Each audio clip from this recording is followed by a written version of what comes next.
Hello students. So today our topic of discussion is fractional numbers. Chapter number 3 for class 4 students. Fractions. Now what is a fraction? Fraction is a part of a whole. That means we're just talking about a part of something. Just take an example. For example, a cake is there. Alright, one complete cake, full cake you see, that is one whole. And if it is divided into pieces, then each piece is the part of that complete cake, which is a whole. Alright, take another example. You see a building. Alright, buildings are made up of bricks and the building blocks. Right, now each building block is a part of the whole building. Okay, so each building block is a fraction of complete building. Take yourself only.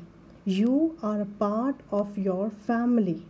Alright, that means your family is one whole and you are a part of your family. That is a fraction of your family. Understood the meaning? So a fraction is always less than 1. I'm talking about this point, is always less than 1. That is why it is called part of the whole. Alright, the word whole means 1. The word whole means 1. So fraction is always less than 1.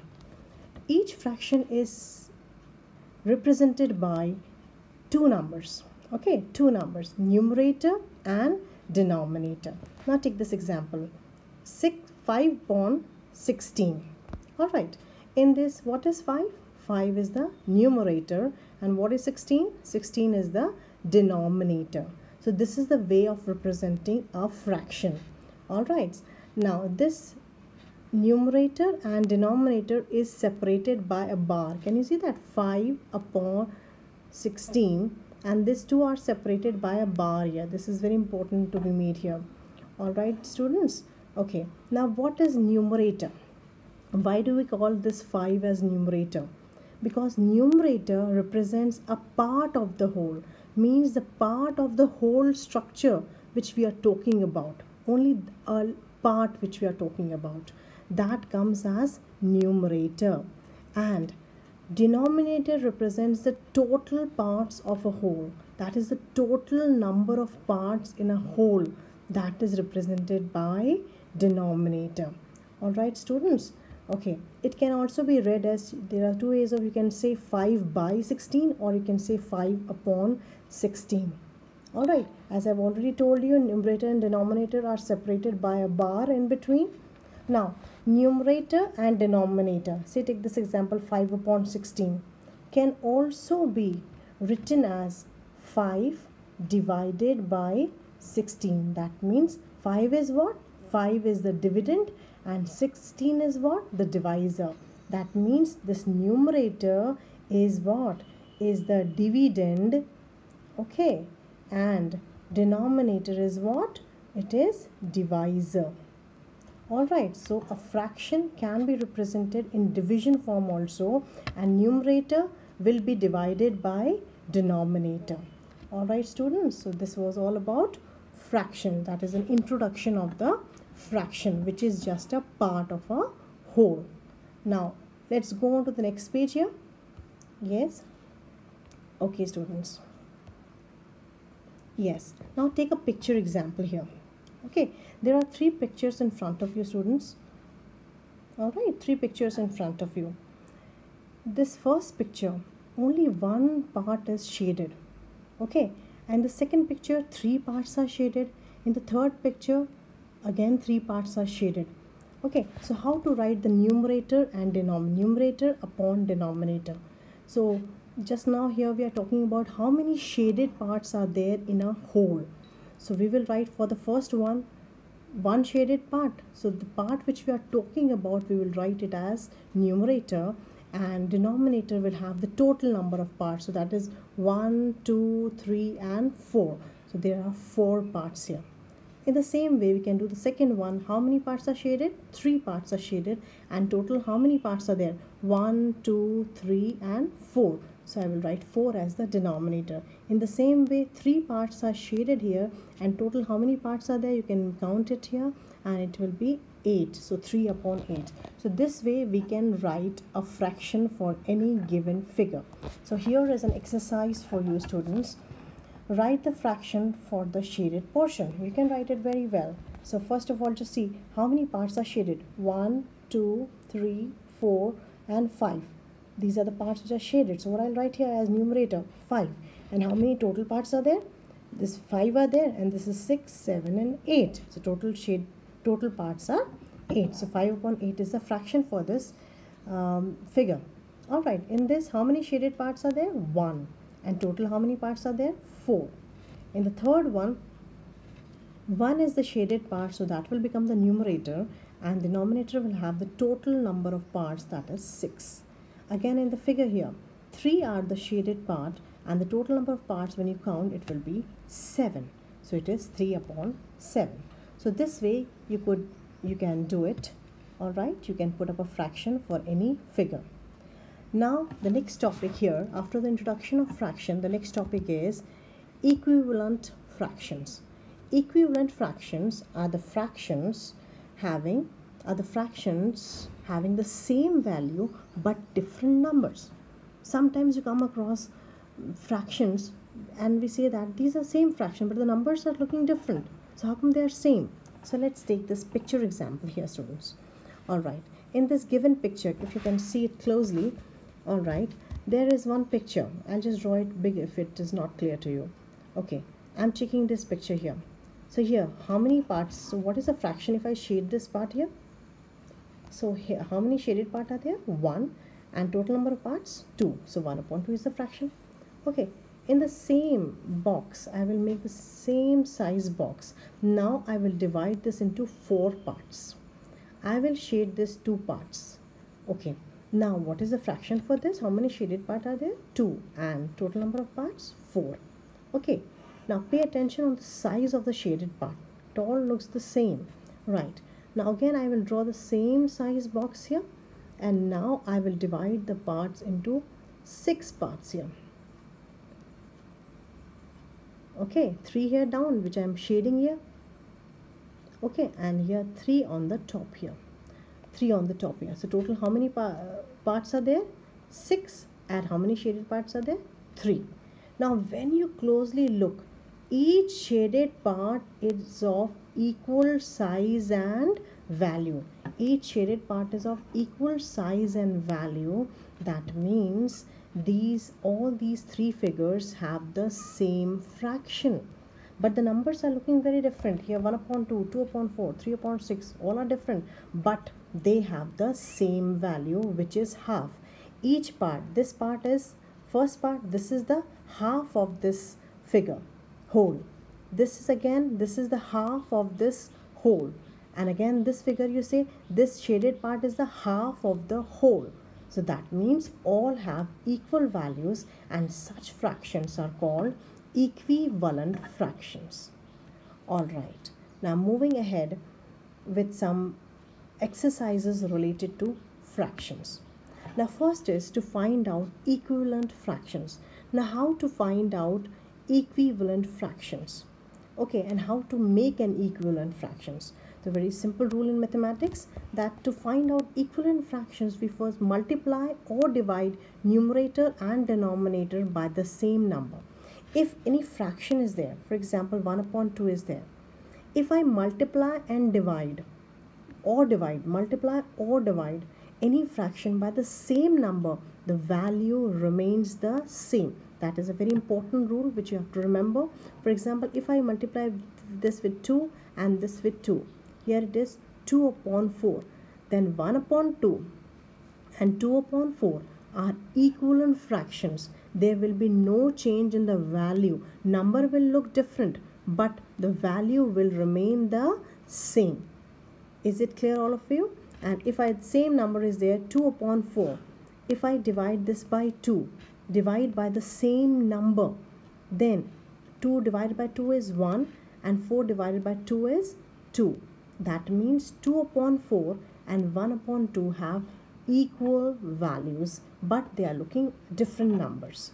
Okay, so whenever we multiply or divide any fraction by the same number, their value remains the same, but the number appears to be different, but the value is the same. So here, this is the way of making an equivalent fraction. Let me rub this out for you, and let's do the first one here, how to make an equivalent fraction. Now, for making an equivalent fraction, I told you we can multiply or divide, so better we'll do a multiplication here. That will be an easy thing for you. Alright, so first of all, except 0 or 1, we should not multiply it with 0, because 2, if I'll multiply with 0, 0, what I'll get here? 0 and 0. So nothing, no fraction I'll get here. If I'll multiply 2 upon 3 with 1, then I'll get the same number 2 upon 3. I will not get a new number here. Okay, so I will not multiply with 0 and 1. Instead that I will start multiplying with 2 here. So I need to get 5 equivalent fractions. So I will multiply this numerator also with 2 and denominator also with 2. Then again take same fraction here. Multiply numerator and denominator again with the next number. What is the next number? 3. Okay, then again comma. Then 2 upon 3 again multiply with the next number 4. So this way we can get the next equivalent fraction in line. Otherwise you can pick up any number. You can pick up 8 multiply by 8 8 multiply by 10 10, but we want in an order, in a sequence. So we can go with 2 3 4, and then this is 5, and then this is one more I can write here, that is 6. Okay, now how to solve this? These are just for practice. You can do it yourself. One, I'm showing it to you. Alright students, so we put an equal to sign and just see what is the solution for this. So 2 2s are 4 and 3 2s are 6, comma 2 3s are 6 and 3 3s are 9. Okay, then next is 2 4s are 8 and 3 4s are 12. 2 5s are 10 and 3 5s are 15. 2 6s are 12 and 3 6s are 18. So this way we can get next 5 equivalent fractions by multiplying a fraction starting with 2. Alright students, and we can make out as many equivalent fractions as we can. Alright students, moving ahead with a different type of question. So there are 3 possible types of question with equivalent fraction which can come. But first is making the equivalent fraction, and then checking the equivalent fraction. For example, I'll take just first example here, 3 upon first example here, that is 3 upon 4 and 18 upon 24. And here the second example, which is 11 upon 12 and 22 upon 25. Now how to find out whether two fractions are equivalent or not? We can do it by cross multiplication method. What method? Cross multiplication method. Alright students, so how to do it? Now for cross multiplication method, you have to multiply numerator of 1 with the denominator of the second, and numerator of the second with the denominator of the first, like this. Can you see a cross is made like this? 3 with, so you have to multiply 3 with 24, and here 18, the numerator with the first denominator, that is with 14. And when you multiply, what will come here? This is 72, and here when you multiply, you can do it in rough column also. This is 72. So when we multiply, if we are getting the same result, that means yes, these two fractions are equivalent fractions. What fractions? Equivalent fractions. Alright, I'm just writing it in short. Yes. Alright. Now take this example, second example. 11 multiplied by 25, that is one cross, and the second cross 22 multiplied by 12. So let's put it like this. In the first side we will put 11 multiplied by 25, and in the second side I will put 22 multiplied by 12. So here when 11 multiplied by 25, we'll get the result here 275, and in this case 22 multiplied by 12 will get the result 264. So you can see both these results are different. That means we can say no, these two fractions are not equivalent. All right, okay, so this is the way of finding out equivalent, checking out whether the two fractions are equivalent or not. That is the cross multiplication method. You can try out the third one yourself. All right, moving ahead with the next type of question asked. Fill in the boxes so as to make the statements true. Okay, so let's take the first example here. Okay, so I'll just focus on the first example here and then the third example here. So first example is what? 4 upon 5 is equals to, a missing number is there, and upon 20. And the third example, two example, because a little different. Second is similar to first one. So I'm not taking that, I'm taking the third one here, right, to explain you. Okay, and the missing number and 8. Question mark means a missing number. Right, so how to find it out, a missing number? And to make the statement true, what do you mean by that? That means between these two fractions, what sign is there? Equal sign. That means first fraction, this first fraction and the second fraction should be equal. That means should be equivalent fractions having the same value. Okay, but different numbers are appearing, but they should be having the same value. And you know how to find out an equivalent fraction? By multiplying or dividing. Now you'll say when to multiply and when to divide. I'll tell you one very easy way. Now when you see whichever the fraction is to be found, now the fraction is to be found is this one. You have to find this fraction. So you can say that whichever in both the fractions, if both the denominators are given, then focus on that. If both the numerators are given, then focus on that. So just now we'll focus on the denominator. 5 is given here and 20. So that means the other fraction, the number is what? Number is increasing. Number is increasing. So in that case, we will make out that I have to now do multiplication. Now by what number I should multiply 5 to get 20? You know the table of 5. So that I am telling you from very beginning that learn the tables. Very important. Okay, very important. The multiplication table has very important role in maths, right? So keep on learning the tables. Okay, at least till 15 you have learned, and keep on increasing every day. 16, 17, go till 20. Okay, and just on tips you learn it. So I know 5 4s are 20. But what is the rule for the equivalent fraction? With which number you are multiplying denominator, you have to multiply numerator also. That means 5 4s are 20, so 4 4s are, what will come here? 16. Is it clear, students? Now take this this example. All right. Now, which is the fraction to be found out? The second one. Now just see, here it is 32 and here it is 8. What have you noticed? The number is decreasing. The number is decreasing. In this case, what you'll do? You will divide. You will divide. Now by what number? Now there is a very simple rule I've written down here. Dividend is equals to divisor multiplied by quotient when remainder is 0.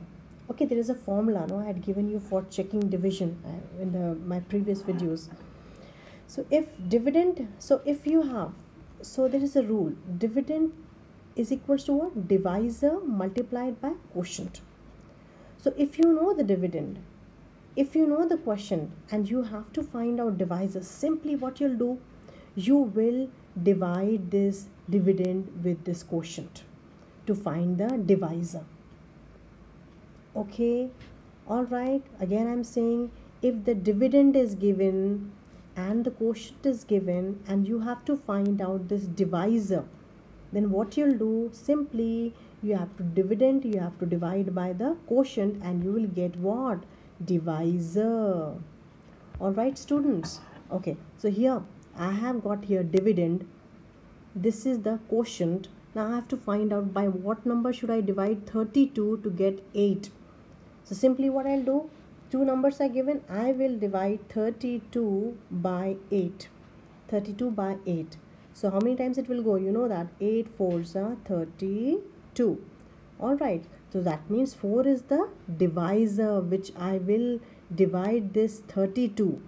If I'll divide 32 by 4, then I will get the answer 8. Okay, because dividend, divisor and quotient are vice versa. We can change the position. Just take an example. I'll show you. I'll just clear the screen a little so that it's clear to you. Okay. I'm telling this that 32 divided by 4 is 8. I'll make it clear to you. Again, put this 32 in the box here. Division box here. Now just see. 4 8s are 32. So are you getting the answer here? Okay, so if I divide 32 by 4, I will get what? 8. So is the statement true? Yes, the statement is true. Okay, so I have just given you a trick how to find out what number to divide with. Simply the two numbers given, you just do the division with these two numbers, and whatever answer you're getting, that is the number to which you can use for division here. And now if you're dividing denominator with 4, you have to divide numerator also with 4. So 24 divided by 4. You know how to do it. Okay, division, you children are finding a little difficult. So keep on practicing division. Additional sums also you pick up from the reader and do practice division. Okay, all right students, so let's do it. You know this, know how to do it. So 24 divided by 4. You know the table of 4. Go ahead with the table of 4. 4 goes how many times in 24? 4 6 are 24. All right, so here the answer will be 6 upon 8. Is it clear, students? So this is the way of filling the box missing number. So as the statement is true, that means what statement is true? That both the fractions are equivalent fractions. All right students, moving ahead with our next type of question. Now finding equivalent fractions with the given numerator and denominator. This is the same question as the previous one, but in this case 3 fractions are given. So let me take first example for you. One example.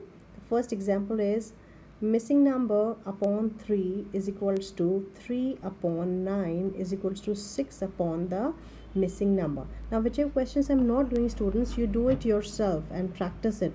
I have given an answer key in the end also. Okay, right, so this is the question. Now when you get 3 fractions, no, don't do it all together. Just first focus on the first 2 fractions now. Okay, now the fraction to be found is not the second one. This time the fraction to be found is the first one. Now just see, 9 here and here 3. So what this fraction is what? Decreasing, no? When the fraction is decreasing, I told you what we have to do. You have to divide. You have to divide in this case. Now I have what number? I told you the two numbers given, you divide and find out which number. So 9 divided by 3, you will get the answer 3. That means you have to divide 9 by 3. And when you're dividing denominator by 3, you have to divide numerator also by 3. So 9 divided by 3 is 3. So 3 divided by 3 is what? 1. So what new fraction I'm going to get down here? 1 upon 3. I got the first missing number here. And here 3 upon 9. I will write it as it is without putting up the division things. Right. And now I have to find the other missing number. Alright, now just see. Now focus on these two fractions now. Okay, now 3 and 6. This is the number to be fraction to be found out. Okay, and so this is what? 3 and 6. This is increasing. That means what you have to do? You have to multiply. By what number should I multiply 3 to get 6? 3 2s are 6. So I'm multiplying numerator. So I have to multiply denominator also with 2, because these two are equivalent fractions. So I have to do multiplication at both the places, numerator and denominator. So here I'll get 18. 9 2s are 18. So 6 upon 18 is the new number. So here I got all the 3 fractions, 1 upon 3, 3 upon 9 and 6 upon 18. All the 3 are what? These are equivalent fractions, and I have found out this missing number here. Alright student, now change the fractions into equivalent fractions with the given numerator and denominator. Okay, with the given numerator and denominator. So in this case, it is specified that the numerator should be what? Numerator should be 20. Numerator should be 20. So what they mean to say that change the fraction in such a way that the numerator becomes 20. Here numerator is 20. So here what to do? And you can see 4 and 20 number is increasing. That means what you have to do? You have to multiply. So I will multiply with what number should I multiply 4 to get 20 here? 4 5s are 20. That means I have to multiply 5 also with 20 and I will get here 25. So this is the number with the numerator 20. Okay, you can try out the second one yourself. Now here the first one. So now here the change the fraction into equivalent fraction with denominator 24. That means the denominator is specified 7 upon 8, and what is the denominator specified here is 24. That means, and you can see that here the number is again increasing. So what you'll do, 8 and 24 number is increasing, so I will multiply. By what number should I multiply 8 to get 24? 8 3s are 24. Okay, so that means numerator also with 3, that is 21. Okay, so this is the fraction I got with the denominator 24. Now take this, I am taking this example, this is a little different from the upper one. 9 upon 72. That is and I have to get denominator 24 and the upper one is missing. So what to do? Now this number is what? Decreasing. 72 and 24 is decreasing number. That means I have to do here division. By what number should I divide? How to find out? I told you whatever given numbers, you do the division with those given numbers. And when you will divide, you will find out 24. You will find out what? 24. You can do it in the rough column. 24 3s are 72. That means the number, the divisor will be 3. That is 72. Okay. Alright. So that means if I divide 72 by 3, I will get 24. Okay. That means if I am dividing denominator, I have to divide numerator also. So 9 divided by 3 is what? 3. So the answer is 3 upon 24. So this way you can solve these two types of questions here. Okay, students. Right.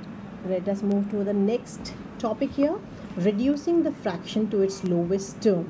Now very important topic related to fractions, reducing the fraction.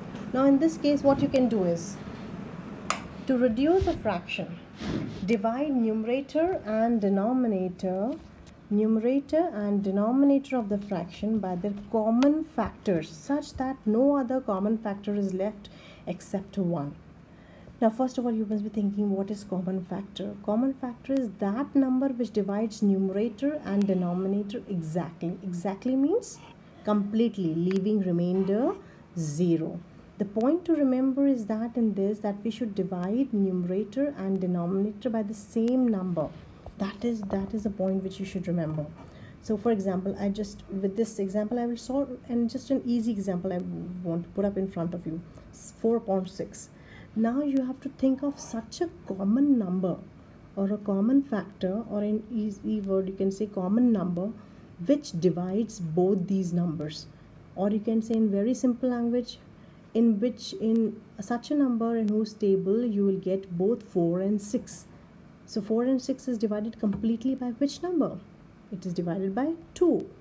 So what I'll write, I'll divide both this, and what I'll get here, 4 here, 2 divided by 4, 4 divided by 2, sorry, this will be 2, and 6 divided by 2 is 3. Now this cannot be further reduced. Okay, now only number it can be divided is 1. Other than that, no other number it can be divided. Okay, so I will get the same answer when I'll divide by 1. Okay. So that means this is the 2 upon 3 is the reduced form. That is the lowest term of the fraction 4 upon 6. Is it clear? So how to find out a reducing fraction? Reduce fraction by dividing numerator and denominator by the common factor. And what is a common factor? Common factor is a number which divides numerator and denominator exactly, leaving remainder 0. Or a number in which table, in the table of this number, both the numerator and denominator comes. Okay, now let's take this example first. First example, 24 upon 28. Okay, you can start with, if you're not a bigger number is not clicking in your head, no problem, you can start with a small number. These two numbers are even number. You can begin with divided by 2, divided by 2. Now you can divide in the rough column, 24 divided by 2. Definitely it will go because this is an even number and it will be divided by 2. So 24 divided by 2 is what? You will find out in the rough column you will get 12. And 28 divided by 2 is what? This is 14. Now this can further be reduced. Again, it can go in the table of 2. Yes. Okay. So it will be 6 and this will be 14 goes how many times? 7. Now 6 and 7 now cannot be further reduced. So 6 and 7, 6 upon 7 is the lowest term of the fraction 24 upon 28. Okay. Now I can do it directly with a big number of, if you know the tables, no? You know all the tables. So 24 and 28 comes in the table of which number? Both the number comes in the table of a single number. What is that? 4. Do you remember 4 table? Yes, you can do it directly like this also. Okay, that is 6 times, and 28 goes how many times in 4? 7 times. So directly also you can do it. So this method is also correct, this method is also correct. Okay, both the ways you can do it. Alright students, I will give you an example. Second example also I'll do it in front of you. This is 40 upon 60. So first I'll write 40 upon 60. When you're getting zeros in the numerator as well as in the denominator, you first cancel by 1 0, you can cancel 1 0. If, for example, if there are 2 zeros, you cannot cancel the second 0 with 1 0. 1 0 only, 1 0 will be cancelled. If there are 2 zeros, then with the 2 zeros can be cancelled. Alright students, so here I'm just rubbing it and putting it again in front of you. So 40 upon 60, you can cancel 110. What you'll get here? 4 upon 6. Now 4 upon 6 can be reduced further. Yes, they go in the table of 2. 2 is the common factor or common number which divides both the number exactly. So here the answer is 2, and here 6 divided by 2 is 3. Now this cannot be further reduced, so this is the lowest term. Okay, now take this example 39 upon 52. Now if you're not finding, come on, do it. Since this is an odd number, 2 it will not go in the table of 2. Just try out with 3. Yes, but 52 will not go in the table of 3. Come on, both numbers should go in the table of one number. Okay, that common number should be there. 4, no. Look at this, 39 does not go in. 5 also, 6 also, 7 also, 8 also, 9, 10, 11, 12. You have to keep on doing it. Some numbers you'll get the common factor a little late. Okay, so 12, no, 12 threes are 36, but this is 39. Now I get the next number 13. If you have learned the table of 13, you'll get it. Both will be divided by 13. 13 threes are 39, 13 fours are 52. So slowly and patiently you have to do these sums. Okay, all right. Now 32 upon 48. Now again, you can think of a bigger number. If you know the table of 8, you know 8 fours are 32 and 8 6 are 48. You can directly divide it by 8 and get the reduced fraction in one step only. But if you don't know, you can do it, go ahead with 2 and then find out. And finally when you'll do it, no, you will get the answer here 4, and this is 6, which can further be divided by 2 and 2, and you'll get here 2 and 3. So this is the reduced form. All right students, okay, so now let's go ahead with the next question here. The last question, these types of question was also asked with this. Okay, reduced. Yes, 6 months is dash of 1 year. Focus on this. So what we are asking is, we have to fill in the blanks with a fraction in the lowest form. Okay, first of all we have to make a fraction out of this statement. What is asked here? 6 months is dash of 1 year. Now first of all, make both this equal. 1 year will be what? 1 year will be 12 months. 1 year will be 12 months. So what they're asking, 6 months is dash of 12 months. So what is the fraction? Total number are 12 months. So I will write 12 as the denominator. And what we are talking about, how many months we are talking about, what part of the year we are talking about? We are talking about 6 months of a year. So we'll write that as numerator. We can reduce it further. You know that you can divide it with 6. Both goes in the table of 6. 6 ones are 6, and here 6 twos are 12. So 1 upon 2 is the answer. Reduced form. This is the lowest term. Now again, 20 minutes is dash of an hour. Again, 20 upon, what is the, how many minutes we are talking about? What part of the whole we are talking about? We are talking about 20 minutes of 1 hour. 1 hour as a whole, complete 1 hour. And we are talking about just 20 minutes. So 20 minutes will be the numerator. And total, how many minutes are there in hour? 60. So I will divide this by 60. Because numerator and denominator should have the same units. We cannot do like numerator 20 and denominator 1 hour. No, this is wrong. You have to have same units here. 0 0 cancel and you will get 2 upon 6. Now 2 divided by 2 and 6 divided by 2, what you'll get here? 1 upon 3. So 1 upon 3 is the answer. So 20 minutes is 1 upon 3, 1 upon third. Okay, 1, or we can say in general 1/3 of an hour. Okay, and 6 months is what? 1/2 of an hour, 1 year. Now 50 paisa is dash of 1 rupee. So what part of a rupee we are talking about? 50 paisa. Now, and what are the total number of paisa in a rupee? Because 50 is in paisa, so you have to write denominator also in paisa. So rupees has how many total paisas in it? It is 100. So I'll write 100 below. With 1 0 I can just cancel 1 0, not 2 zeros. So what fraction left here is 5 upon 10, and this 5 divided by 5 and 10 divided by 5. So I can reduce it like this. Quickly you can think of a bigger number, 1, and this is 2. So this is the reduced fraction. You can say 50 paisa is half of a rupee. Now look at this. Rupees 2 is dash of rupees 10. That means we are talking about how much, what part of rupee? We are talking about 2. Okay, and what are the total number of rupees here? 10. Now if I want to, so this is a fraction I have framed from here. If I divide this by 2 and if I divide this by also 2, what I'll get here? 1 upon 5. So this is the fraction in the lowest term. So this way you can solve the problems related to generally I've given you introduction of the fraction, then equivalent fraction, then reducing the fraction. So okay, and this is my part 1 of fractions. I will be coming ahead with part 2 in my second video. Okay, all right students. Now here I have given, this is the answer key students, answer key of my all the practice work I have given. Okay, so you can practice it yourself and then check the answers from here. Okay, all the answers I have given here like this, you can check it out nicely, the answers, and if you have done all correct, then well done from my side, well done. And if any answer is wrong, then you can make a correction. I hope you have understood the chapter.